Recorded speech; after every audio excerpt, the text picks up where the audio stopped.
Salut à tous les amis, j'espère que vous allez bien et que tout se passe pour le mieux pour vous. On revient aujourd'hui sur deux questions qui avaient été posées. Alors, comme promis, je vous ai dit que j'allais revenir sur la question qui allait être du respect dans le couple.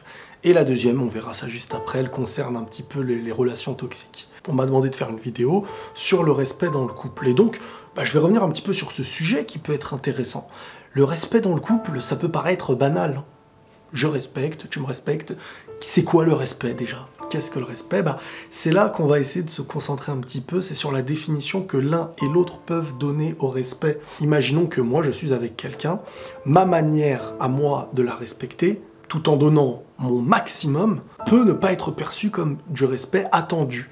Et de l'autre côté, la personne peut donner toute sa bonne intention, ses gestes, etc. pour montrer une forme de respect envers moi, sans que je puisse réellement le comprendre, parce que ma vision des choses est totalement différente de la sienne. Et c'est pour ça que je reviens sur un point qui était, à mes yeux, dans le couple, il est important de savoir avec qui tu veux être. Avec qui tu vas être, plutôt. Parce que, c'est une phrase que je vais répéter et répéter encore, s'aimer ne fait pas tout.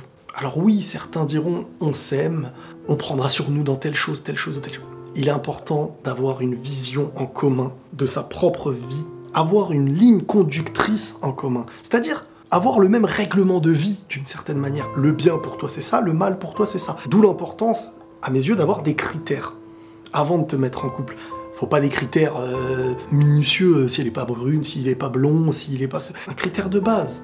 Un critère de base sur une vision de la vie qui permet derrière de vous comprendre dans le respect. Je vais dire un truc tout simple et vous allez comprendre, pas besoin d'aller dans les détails. Rien que la notion de tromper, elle peut s'exprimer de 100 façons différentes. Pour certains, telle chose, c'est tromper. Pour d'autres, ça, ce n'est pas tromper. Au contraire, pour d'autres, c'est un partage voulu de chacun. Donc, il y a cette importance de savoir avec qui tu vas être et quel est votre bien et votre pas bien à l'un et à l'autre. À partir de là, déjà, il y a une base en commun. Pour moi, la première preuve de respect dans le couple, c'est l'engagement. Tu peux pas, à mes yeux, demander que l'autre se donne à toi, ou que toi tu te donnes à l'autre, mais là on parle de l'autre, sans apaiser son cœur par l'assurance de l'engagement.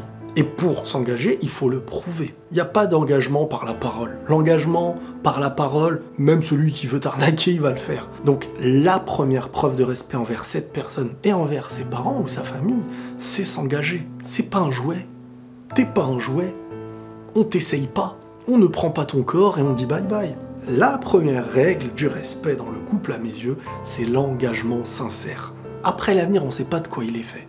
L'engagement, c'est une grande partie dans le couple, mais c'est pas la seule chose à faire. Je pense que ce que tu es tout seul, je veux pas dire disparaît quand tu es à deux, mais tu dois penser à l'autre. Tu dois prendre sur toi parfois pour l'autre. L'un et l'autre doivent chercher l'apaisement du cœur de l'un et de l'autre. L'inverse de l'égoïsme. C'est ça le couple. L'un et l'autre, l'un pour l'autre. J'en donnerai une troisième, c'est la sincérité.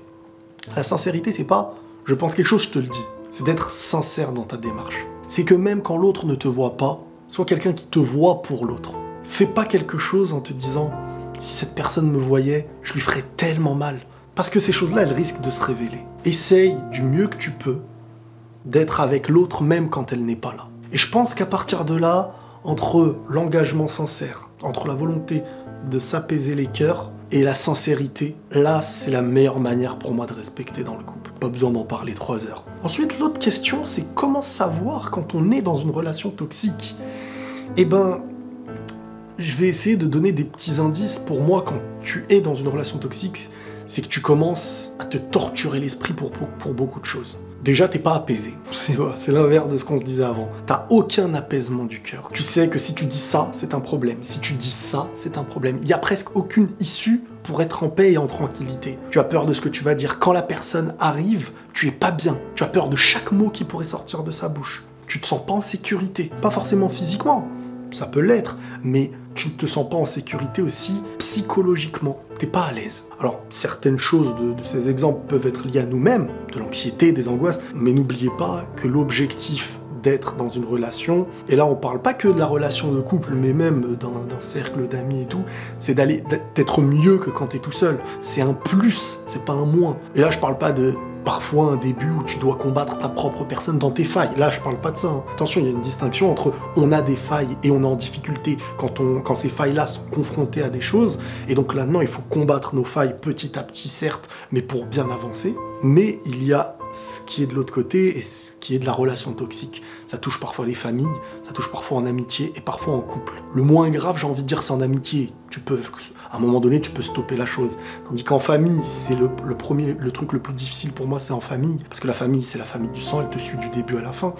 Et ensuite, il y a quand même, dans la relation de couple, quand c'est toxique, même si ça peut s'arrêter, parfois il y a les enfants et tout, c'est pas facile à vivre, j'avoue. Mais une relation toxique, comme le dit, quelque chose de toxique, c'est t'arrives pas à y trouver une sécurité, t'arrives pas à ouvrir une porte, tu es toujours mal intérieurement. Chaque mot que tu dis peut être mal interprété, chaque situation peut être un problème, tu penses à tout à l'avance. Tu te dis, attends, si je sors et que je rencontre telle personne, c'est dangereux. Quand je rentre à la maison, qu'est-ce que je vais dire? C'est toujours devoir anticiper chaque plus petit détail, parce que sinon, ça crée un problème. Et devoir éviter les problèmes avant qu'ils existent, c'est ça une relation toxique. C'est au final être toujours en sureffort, alors que normalement, c'est des situations tranquilles de la vie. Voilà, pas besoin de faire une vidéo hyper longue aujourd'hui. Prenez tous soin de vous et la paix sur vous.